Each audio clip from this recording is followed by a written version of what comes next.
So we're going to be doing a different type of video today to keep the lights on, so to speak, because we're waiting on a ton of retrospectives to go through, not only to get copyright approved, but also get approved for the new quiet restricted mode things, which is annoying beyond belief.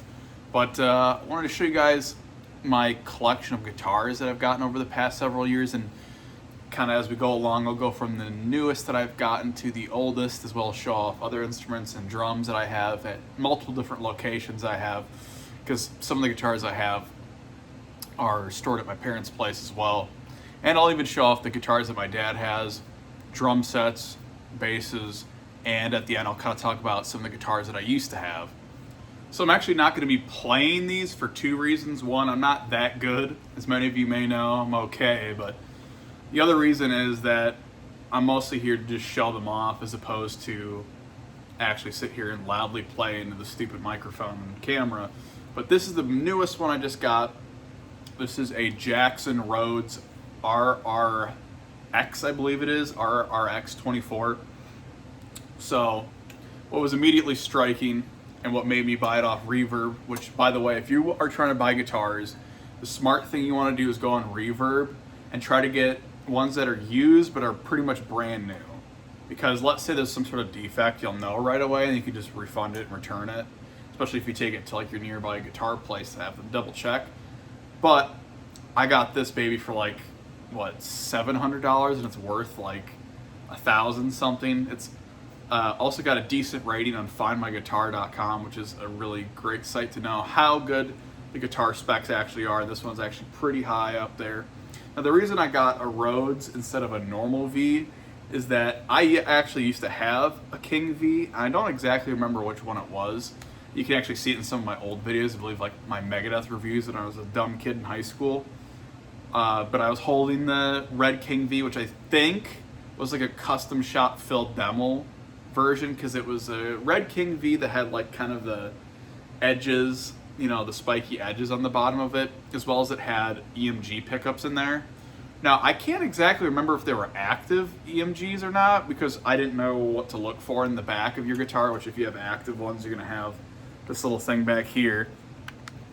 I don't believe they were active EMGs though, and I never had to change the battery out, but I didn't play it too often to even notice that. But I loved that thing for the longest time because, of course, right when I got it, I was super into Megadeth at the time. It's kind of my metal awakening. And yes, the amount I bashed Dave Mustaine and make fun of Megadeth, I actually was super into Megadeth, and they got me into metal along with Iron Maiden for the most part. But I got it, was super excited, got it super cheap too, I think for like $500 at the local store. And it played really well at the time, but it was just super uncomfortable. And it made me think that I hated like polished necks like this. And for a while I was trying to buy like the smooth wood ones, thinking that it made any difference. But I think it was just that the neck was too thick and it was annoying and hard to play in the hands. As well as many of you people have gotten Vs because, of course, they are aura farming all the time. They look so cool, so you have to own one. Is that on the normal Vs, it is unbelievably uncomfortable to play unless you are playing in classical position, which is like between your legs, and even live. Like you watch videos of Dave Mustaine, like Anime Girl, hugging his legs together, you know, trying to hold the stupid thing in place. But what makes the Rhodes kind of cool is that because they have the stumpy leg here, is that they actually can sort of comfortably be played in like a in-between zone of the classical position and the position of just setting it on your leg like this. Now obviously you still can't just set it on your leg because it's still just gonna slide like an idiot. But because the stumpy leg, it angles down a lot more. Because trying to play it up here, it's really uncomfortable. It really just is, especially if you're trying to play something fast. What's nice is that this has a much thinner neck than the V I was used to, as well as the fretboard is not rosewood, and I really don't like rosewood, by the way, which we'll kind of get into later. This has floral, I believe it's, no, laurel, sorry, floral. Laurel fretboard, which I was sort of concerned about buying because I usually try to get ebonies because those always feel comfortable to me. But this feels really nice. I just got this one this week, and it was kind of what inspired me to get this, do this video, because I have a bunch of guitars now. And I mean, come on. I told myself for so long. I hate Vs. I'm not getting another V again, and I'd sold off that old King V. But this one, I just couldn't ignore it. Put in the bid on Reverb, try to get a good deal on it, and I did. And not only are Flying Vs always aura farming and begging you to buy them no matter what, I knew that I was okay with Rhodes. I had played them before and I liked them, as well as this crackly pattern on there of the red and black, which you're gonna see I'm a very big fan of the red and black color scheme. I just had to own the dang thing. It's got Seymour Duncan blackouts on there, which I have to try this out on a bigger, better amp to make sure, because I've heard from some people that these pickups are unbelievably too active and annoying and like just constantly making noises. But I kind of don't mind that much as long as you control it. But it sounds and plays damn good to me. The Floyd Rose on this thing is great, and it does not go out of tuning at all. It's locked down like crazy. But it sounds pretty good, and what's more importantly is for a Flying V, it plays extremely well. And I was concerned even after buying it, because it's aura farming. I gotta own the damn Flying V, but it turned out really well and it plays super fast. So I love this one a lot. Now I'm not going in completely sequential order because it'd be much easier to just edit this video where I'm showing all the stuff that's at my place and then at my parents' place. But this was the second and newest one that I have here that I'd gotten. And this, of course, is the Kramer Pacer. Now, Kramer, the nice thing, and I unfortunately don't have it here, is that they actually put a lot of Allen wrenches on the back here. And for a little bit, I thought I'd hated Floyd Roses because I had that Flying V we talked about, and it had a Floyd Rose. I was too stupid to just Google how to tune the damn things. I was like, I'm so sick of this. But once again, this thing always stays nicely in tune. And the cool trick, if you're confused about how to tune Floyd Roses, is obviously you have to loosen these bolts up here at the very top. And God, I don't even remember my own guitar terminology. I feel like an idiot. This is called the something. And but anyways, you loosen that up with the Allen wrench, and you make sure that these fine tuners at the bottom, which you'll use if it's slightly out of tune, you can kind of tune it up a little bit. Want to make sure these are all completely tuned, like twisted all the way up, completely level. And then you basically have to play Simon Says with the tuners, where you tune the 6th string, the low E, and then you go to the next string, and then you go back to the low E, and you go to the next string, and the next string, and then you go back to the low E, and you just keep doing that until you get every string relatively pretty close in tune. And you have to do that because whenever you have a Floyd Rose system, a double locking bridge, you have to go into the you have to essentially do that, or else whenever you tune down or tune up one of the strings, it kind of messes up the one right next to it. So you have to be careful of that. Other than that, this thing is awesome. I love how it, even on the neck, it's very, very subtle, but the neck and fingerboard, although are maple, they feel super unbelievably smooth. And I was worried at first because it looked like the neck was a little fat, but it's really not. This thing is unbelievably fast. And these must be stainless steel on, whatever these things are called. They must be stainless steel because, good God, of all the guitars I own, this one feels the smoothest, to the point that the action isn't super low on this thing. And it still just feels like you're gliding on butter or something. It's really nice.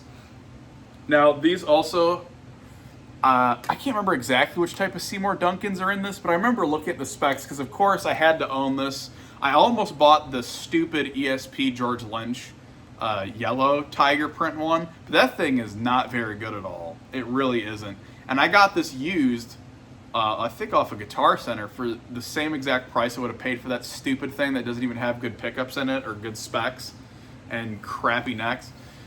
The thing is that these Seymour Duncans are pretty close to the stuff George Lynch uses. I think he uses that Screaming Demon and Hunter, I believe. And these are pretty close to that anyways. Not to mention, what else sold me on this is that this is actually pretty much the guitar that he played in the 80s anyways.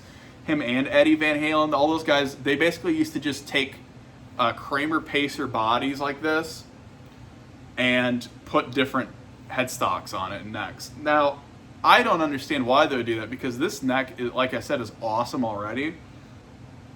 But George, and we'll kind of get into that later, he took like the stupid banana headstocks because he thought they like had a really cool sound to them. So he had this really dumb hockey puck looking curve at the top. But to me, I'll take this any day of the week. This thing is awesome. And if you're a big George Lynch fan like me and you want like that really badass 80s guitar, even if it doesn't have to have the tiger print to it, because obviously this is gonna make it cost a little bit more, just get a white Kramer Pacer. These things are awesome. Definitely the best Kramer guitars you could get. And a lot of Kramer guitars are kind of cheapo crap, bargain bin pieces of crap anyways, but this thing is actually genuinely awesome. It was, for a good little bit there, definitely the best and most expensive in quality guitar that I had, and it still is excellent. I love this damn thing. But here we are with the Jackson Warrior JS 20 something, I think it is. But it was part of the JS line that they did, where they have like a King JS and just kind of the more cheaper options that they had. And of course, it's that really cool X design pattern that it's basically like almost halfway between an Explorer in this area and kind of like a modified Flying V down here. Dimebag kind of had the same thing going on with his Dean MDs, I think they were called, where the top half very much Explorer, bottom half V. And this thing, if you want like a Aura farming guitar that's badass looking, you definitely are going to want to go with this if you're worried about comfortability of playing in classical position, because this thing, I mean, you could easily play it in classical like this, you know, between my legs here at the bottom, but you can also easily play it like it's an Explorer and lay it down your leg. So if you're looking for like the most metal looking guitar body, definitely Warriors, whether it be BC Rich Stealth or whatever, because they have different names for different companies. I think Stupid Ibanez has like that whatever alien language name they have for theirs, but it's like Axios. I gotta go with the Jacksons. Now, the dumb thing that I regret is that at the time, I thought that with that stupid Flying V, which I mentioned that I used to own, I thought that I hated through bodies, you know, or single, what was that called? The single piece guitars, like the neck is literally part of the guitar or it runs through the guitar. I thought I hated that because I had that set up and it just felt awkward, and I thought that I liked having the kind of wood feel, like the soft wood feel on the bottom of the guitar like that. And nowadays I'm kind of like, that never really was the difference. That wasn't the problem, but I do like the feel of this. I really do. But at the same time, I probably could have gotten a better made guitar if I just paid a little bit extra to have, you know, the neck actually attach the guitar. And unfortunately, because it's a bolt-on, and it's a more metal guitar, you know, of course you get the Floyd Rose, so I'm going to have, you know, your tremolo system. It has definitely more possibility of bowing the neck at some point, and just having more damage from the fact that it's bolted on. It's a little bit cheaper. And it's definitely one of the lesser built guitars that I own, but at the same time I love this, and it really does play extremely nice, even mostly because of that wood finish neck at the bottom. I know it's like a cheapo beginner guitar thing, and this is a great beginner guitar to get. That was only like $400, but it still feels and plays awesome. I do always like these type of necks on the bottom. I know it's not glossed. I know it's not, you know, your hard feeling kind of plastic feel to it, but it's smooth as hell. Now, I did personally get Seymour Duncan Invaders to replace the pickups because I can't stand Jackson pickups. Not only do they sound terrible, but they have these just god-awful like visual things to them, where they have these weird color coordination things. Like before I'd replace these to actually make this guitar look cool, it was like the most ugly looking white pickup and then the most ugly looking black like coil right next to each other, and they're just sitting there like staring at you real awful. So I had to remove those no matter what, and it's worth it. So I'd say if you're a beginner and you really just want to get like a guitar that's not that bad priced, you could probably spend like $500 to get this and these kind of pickups, whether it be Invaders or something. I wanted like a death metal sound, so I went with Invaders. What the hell is this? Something rubbed off on my finger. But and then this thing can pretty much just adequately play death metal at that point with the insane chugs that you get out of the Invaders. But I mean, really any Seymour Duncans, or you could put in some passive EMGs, because I mean, you can't exactly take this thing and then turn it into having active pickups very well, but you can do your best, I suppose. But this thing is really nice. I do love this guitar, and I play it quite often. Weirdly enough, though, I haven't played much death metal on it because, whatever reason, I always pick this up and start playing Anthrax riffs, so it's got to be mostly an E or in and around there. But I definitely should just tune this down to D and keep it the death metal guitar. But the one annoying thing about owning a guitar like this, or even the V, is that it's very hard to find a nice case for it. I currently have this in a gig bag, but I really should just get a nice case so this thing doesn't decay and become decrepit, you know, and really garbage. But I don't know. If any of these guitars you guys were sort of not trying to break the bank over, I would usually say try to get something that's worth $1,000, but get it near brand new, good price on Reverb. But if you're like, I gotta get something off Amazon, brand new, not break the bank, and you're like a big metal person, you don't want like your standard Les Paul type bodies or your Strat looking bodies, you want something more metal looking, you know, you gotta go your Chuck Schuldiner, you gotta hear those rumors, and you gotta buy one of these, you know, because I've always thought that this was one of the coolest looking guitars, and it's really awesome to actually own it, because not only does it look cool, it is probably one of the most comfortable in the way of just how it sits, as opposed to necessarily playing it, or just the way the dang thing sits. And you can play it in so many different positions, even plain standing up. It feels unbelievably comfortable. You're trying to do your Dave Mustaine anime girl pose there, it works. You're doing that, it works perfectly. This is the last one I have at this location. This is the Adrian Smith SDX, I believe it was. And there's two different variants of this where the pick guard is actually white, and that's such a generic look to it because it just looks like a normal Strat. But I always loved the look of this guitar, and it always looked like it plays super comfortable. It almost looked like it was some sort of like extreme glossy looking neck and fretboard, and I was just addicted to wanting to own this back in the day. You know, being a huge Iron Maiden fan, but mostly just not even trying to LARP as Adrian Smith or anything. I just love the look of modified Strats that look like that. Jakey Lee kind of has a similar looking thing where it's the black pick guard. And yeah, it's not the most expensive guitar in the world. I got this one pretty cheap as well, brand new. And the pickups are whatever. There's mostly, you have two single coil, the top there, and then, you know, at the bottom you have your double, but it's Jackson pickups. I'm at least okay with the fact that they don't look god awful and ugly, but it sounds nice for if you're actually trying to play some like not super heavy traditional metal. It has that nice sound that you're looking for.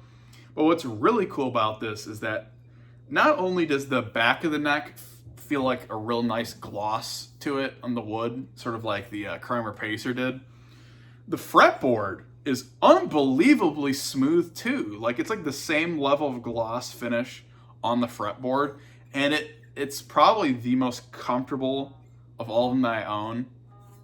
And once again, you have your Floyd Rose, you know, locking system, whatnot. And a nice cool thing that I have on almost all my guitars is a retainer bar at the top there as well. I think all of them that I've shown so far had that except the Jackson Warrior, which if I probably spent more, I could have gotten that. One thing I'm concerned about this guitar though, and this could just be because I'm an idiot and I didn't tune it right, but I feel like the 5th string comes out of tune way too easy if I start aggressively bending, and I'm a little worried about that. Other than that, I do really like this thing. It just looks beautiful. Even the tuners look really cool on this for some reason. But for the cheaper guitars I own, I think I've got it for like $500 as well. It's definitely worth it. A great beginner guitar.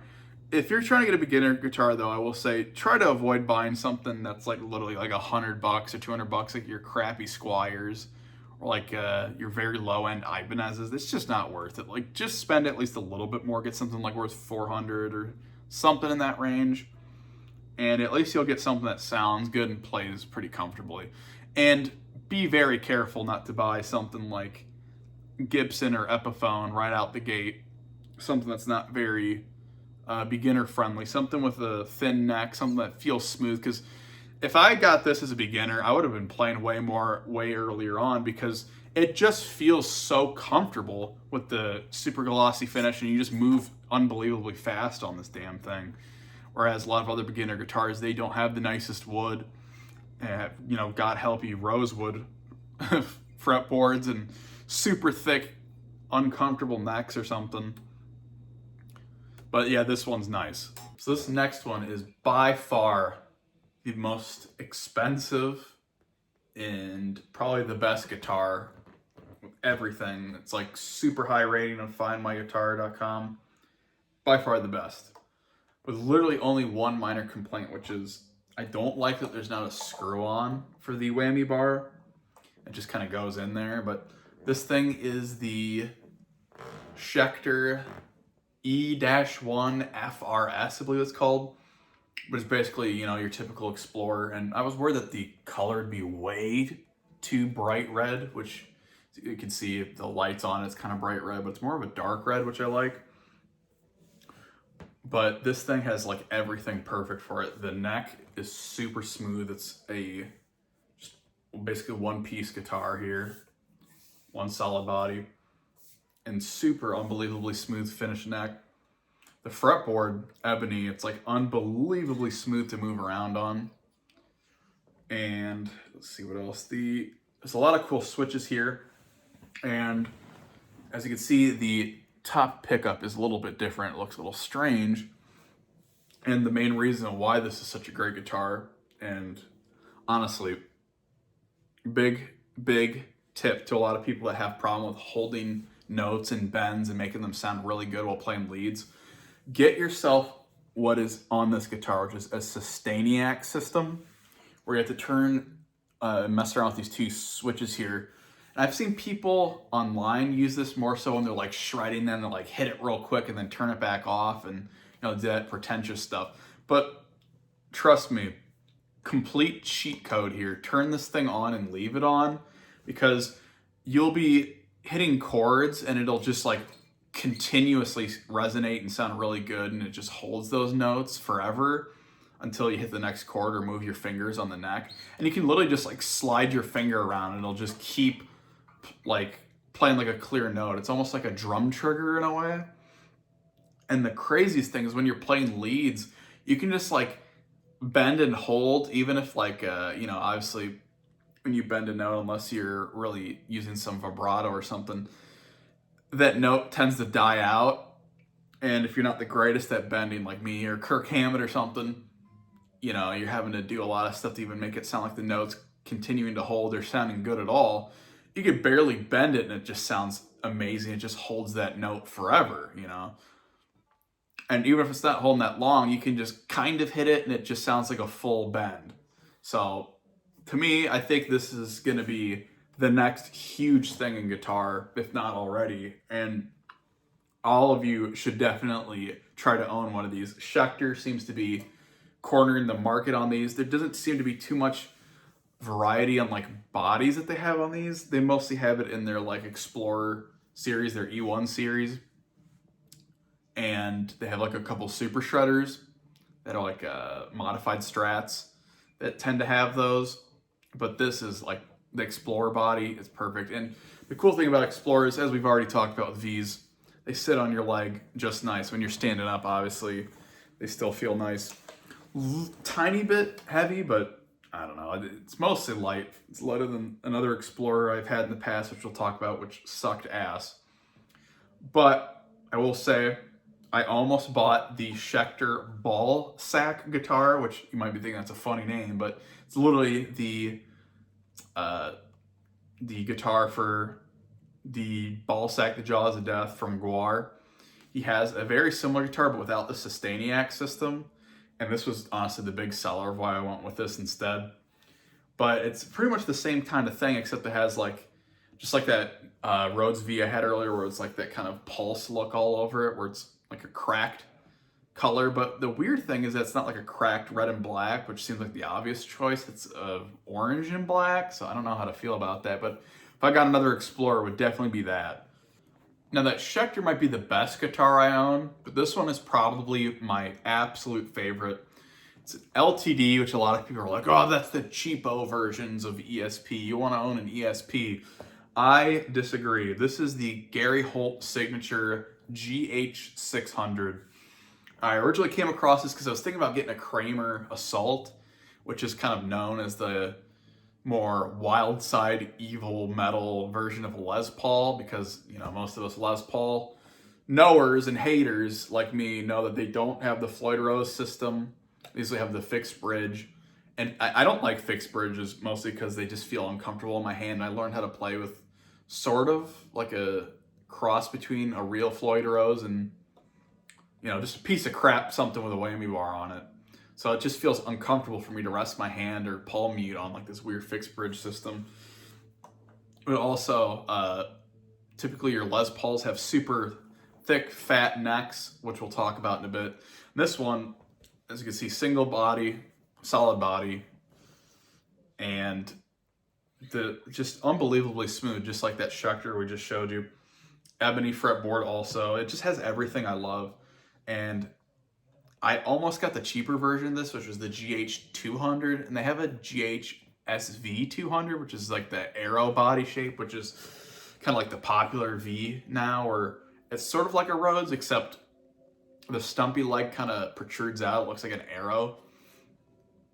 I don't know. It seems like kind of lesser quality material. It's not ebony fretboard, and it's not the awesome pickup setup that we have here. That has like some typical ESP crappy pickups. This has your famous Zakk Wylde and Jimmy Hetfield pickup setup of the EMG active pickups, as we can see here. 8581, I believe it's called. And oh boy, does this thing crunch. Now, it's weird to think of getting a Les Paul type body for like crunching thrash and death metal sound, but it is absolutely perfect for it. And even the leads, they just sound really sinister. And I didn't mention this on the Rhodes Flying V, but someone that owned that and sold it to me must have like put a curse on that guitar, because if I'm trying to make like a really sinister sounding note and vibrato, it is insane on that. Even with that crappy PV amp I have at my place, just unbelievably sinister sounds out of that. And the same with this, but this one is, I'm more of a riff player and rhythm player, and this thing is perfect for that. Unbelievably perfect. More simple kind of knob and switch setup, but it's very light, you know, and Les Pauls are known to have, like I said, the thick, uncomfortable fat necks and fat guitars that are heavy. And this thing is definitely heavy in the sound department, considering its active pickups with EMGs and the perfect setup, but it's incredibly light too. So it's really like the most perfect guitar I've ever had for my tastes. Now, there's a very interesting story that goes along with this guitar. So this is supposed to be the George Lynch J-Frog ESP type modified guitar that he used to have in the 80s that he played in, I believe it was the Dream Warriors music video. He came in ripping on this, but I can't even remember right now. I think this is called Mr. Scary or the Bones guitar or something like that. But I was at the time trying to mess around with the idea of possibly getting Chinese guitars, because I'd read online sort of conflicting things, but most of the research seemed to say that, yeah, Chinese guitars are clearly not built as well as your real deal, like real brand guitars, and there are knockoffs, but they're well built enough.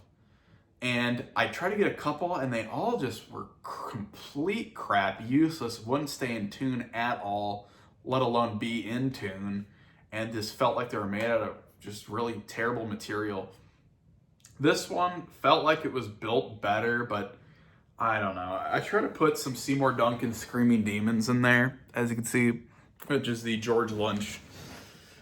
It's not obvious enough I love George Lynch, but it's the George Lynch signature pickups, and I know they're supposed to be super hot pickups that are really annoying, but there's just something about this thing. First of all, it barely stays in tune correctly, or sorry, it barely goes in tune correctly, even with the stupid annoying Floyd Rose unlock relock thing. And then just the most minor use of the whammy. This isn't Kirk Hammett. The whammy bar, if I go this way, it detunes the strings even when I go back up. And if I go this way, it makes everything sharp for no reason. And like I said, even if I bring it back to like resting position, which is unbelievably annoying, and I already had it looked at and the bridge is correctly placed and tightened. It's just all around really annoying. The whole point is, don't get Chinese guitars. They never officially made a signature series for this anyways, the Bones guitar, which is kind of lame because it's such an iconic guitar, and it does have that thing that George Lynch loves, that stupid curved hockey puck thing. But if the actual J-Frog feels like this, it's not great, but I think it's just because it's a Chinese guitar. You have this not very good finish, if you even finish at all, on the actual back. It just feels like kind of an uncomfortable piece of wood, and there's parts of it that just kind of scrape your hand a little bit. It just sucks balls. Dumbest purchase I ever made. In fact, I should have just realized it sucked and returned it for a full refund before putting these nice Seymour Duncans in it and then being stuck with this now, because now you can't really exactly sell a Chinese guitar back to your typical guitar shop. So if anyone wants to buy this, hit me up, but if you think you could do something with it. So my dad has 2 electric guitars that are pretty well made and priced, but I cannot lie, I have never liked this guitar anytime I've ever played it. I mean, I guess I've gotten a little more used to it.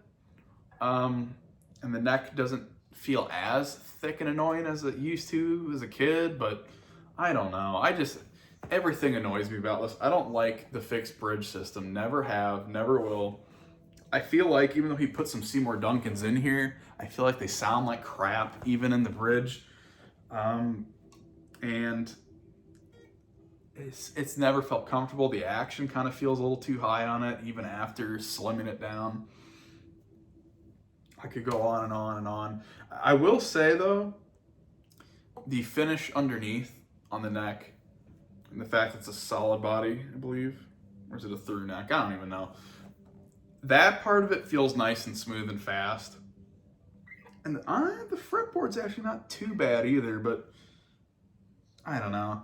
I don't love rosewood, but it feels okay. And it definitely plays and feels a lot better than, your crappy, like those Les Pauls that are like just kind of the black ones that, not the cool ones like I showed you already, but the black cheapos that you can get, those just suck ass. This is definitely well built, just really not my thing. So if I'm not mistaken, this is a American-made 2020 Fender Strat, which is not only the best guitar that my dad owns, it's by far the most expensive. And for some dumb reason, he still prefers to play that uncomfortable Les Paul, which, I mean, he's not fat or anything, but he's got big sausage fingers. So him playing the Les Paul with the big fat neck, it just, you can like hear him struggling to hit notes and strings and fret. It just sounds terrible. But whenever he plays this, he sounds infinitely better. He plays better and it feels better. And I personally much prefer this guitar, and I think the sound is better too. Heck, it even has a cool bridge that has a whammy bar to it as well. So I guess he was just, I don't know why he prefers to play the Les Paul. I think it's because he wants to LARP as Slash instead of Stevie Ray Vaughan or whatever. But I don't know, maybe it could be like trying to LARP as Fast Eddie Clark or something. It's got kind of that outlaw look to it.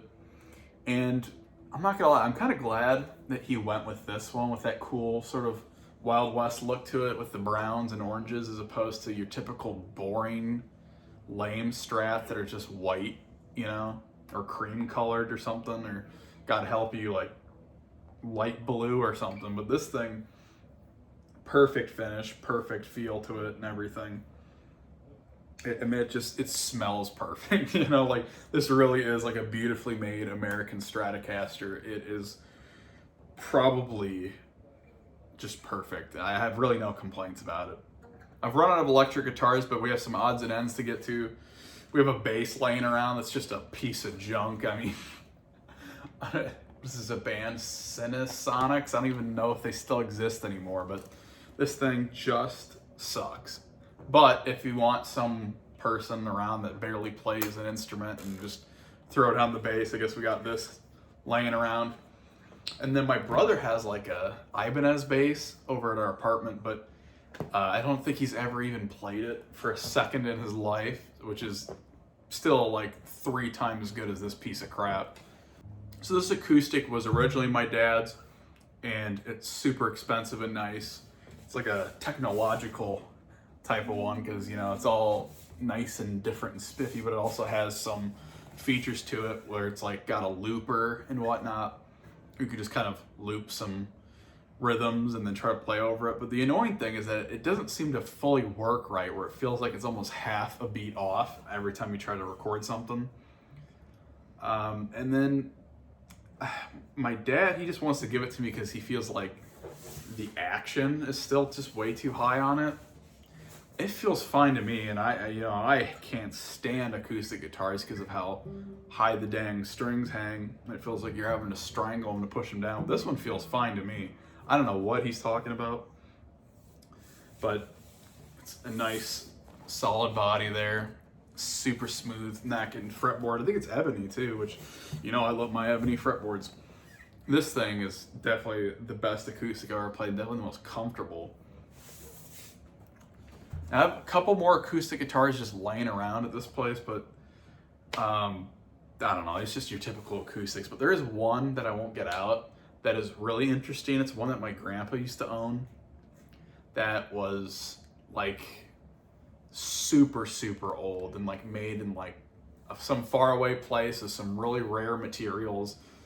And it's supposed to be like one of the most beautiful sounding acoustics, you know, like they really crafted this thing years ago, and all he had to do was refurbish it. And it's like, to him, it's the best playing and sounding acoustic guitar ever. And it really does sound amazing. I do prefer this one though, personally, but I could totally see where he's coming from. And the other acoustic we have is just like a dime a dozen, you know. But a couple other guitars I used to own that are not around that can show off anymore. I had, less than a year ago, gotten a Tony Iommi Signature SG because I had played an SG at the guitar place that we have nearby that was super expensive, but it played amazingly well. But I think it's because the material on it was, you know, really well made, and it was an expensive guitar, so it was going to be quality. So I bought this extremely used, kind of old, it was the first release that they did of the Tony Iommi Signature, so it wasn't even the good one that they did the second time, but it had those cool like cross inlays and whatnot. And man, that thing, my dad loved it. He felt like it played super smooth, and it, you know, definitely had that good 70s sound, but you were limited to just that 70s sound, and I did not like the feel of it. And it felt like the bridge was super rusted, and talk about the fixed bridge feeling uncomfortable. It just did not feel right, and the strings and frets, it just all felt like super dusty and uncomfortable, and nothing felt right. It felt like it needed a complete remodel at that point, a complete refurbish. I don't know. I was not a fan of that one. And also, it was supposed to have like painted black pick guards, or not pick guards, pickups, right? Because the Tony Iommi Signature pickups are typically like silver, but it's supposed to be like a black cover on it. But it was so worn away, it just looked ugly, and it was only worn away on like the sides of it.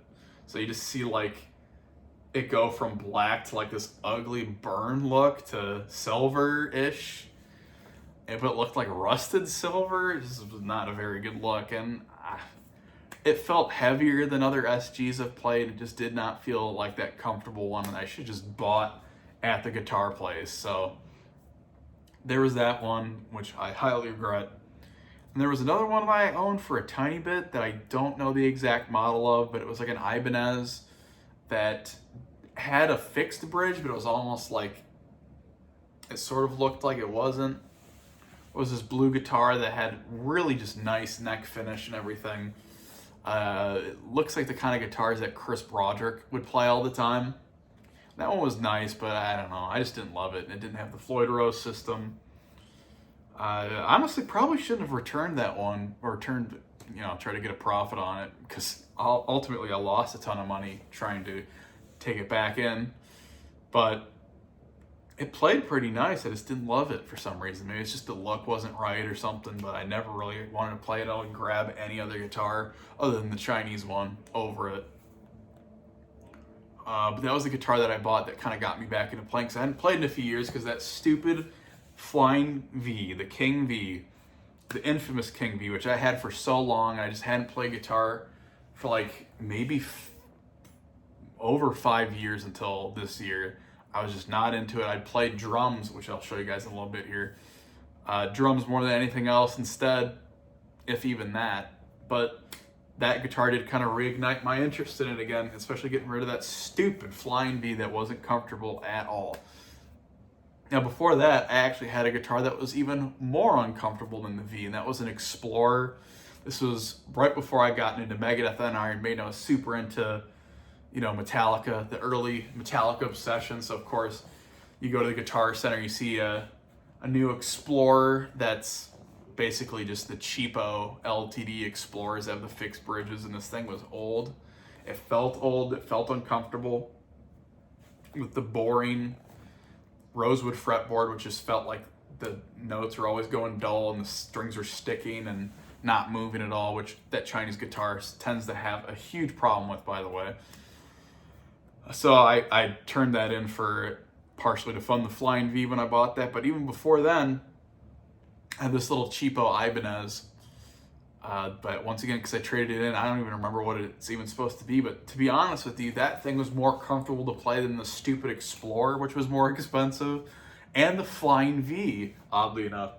I mean, it was a little weird because it would get out of tuning easily, so my buddy Colin, he jammed like a piece of cardboard underneath it, to fix the bridge, because it was supposed to have like a cheapo whammy bar system, but I didn't even like whammy bars at the time.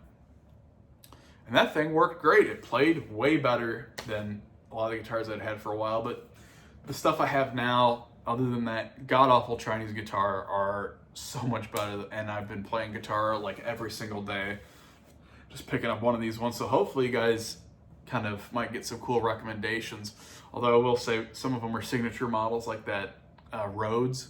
It's going to be a little bit harder to find that. I would just say find a Rhodes that's of the same model without having to be a signature look or anything like that. But here are the drum sets that I have. So we got our Pearl over here. Not the most expensive kit in the world, but for someone that's played for a good while, it's actually pretty nice. We got our Sabian cymbals. Zilchin can suck it. Our Sabians all around. Had a Splash for a little bit, even though it was a cheapo Splash. That thing just sucked and ripped itself apart anyways. We got our floor tom here. And honestly, I should get some little stick-oners, stickies, because this snare head that I have is super, super loud. Usually I just kind of put something on top of it to mute it. And I have not changed this head in probably 7 years. So honestly though, there's only like wear in a couple of spots right here. So for that long of time, that's actually not too bad. So you can tell I've improved, because the last time I changed out the drum head, it was like huge splotch and blood spots and stains all over it. And yeah, listen, I still got to work on trying to aim. I used to have a problem when I'd try to do fills where, for whatever reason, I was not watching my hands. And a lot of people get such good hand-eye coordination or muscle memory that they can just like shred on the guitar without even looking at their left hand. Same with playing the drum set, but I really have to look as I'm doing a fill, and I play it infinitely better and more accurately to the middle of the head. These cymbals I've never replaced. They've actually been pretty decent. I do have a double pedal Iron Cobra. For some reason, I just couldn't get these stupid plastic things off, and I just didn't even bother to get the scissors because they don't really do anything wrong. Because I'm lazy like that. But I accidentally disconnected this part of it, and I had to figure out how to do it because I can't seem to find my drum key. But I have a ton of sticks lying all over the place. So here's also my electronic drum set. Now, because I live in an apartment, I have a small, kind of crappy Vox amp, which for a tiny amp, it actually can get pretty decent tones if you're looking for like a more old school sound. But if it gets even remotely loud, the stupid thing turns itself off, so I don't love it. And I don't know, a lot of the tones just do not sound very rich at all. But I also have this electronic drum set, which I'm gonna be honest, I don't understand how anyone enjoys playing these. I thought when I got this, you know, I could play and practice the drums way more often, but it just feels uncomfortable. It feels like you're playing drums with your balls cut off. I just cannot stand it. I don't know how Ryan on this channel practices on electronic drums and ends up actually sounding and playing good. This just, I don't know. Maybe it's because I own a crappy one or something. But even, I don't even remember the brand of this thing. Alesis. Hate it. Can't stand it. Downvote it. Report it. Ban it. Destroy it.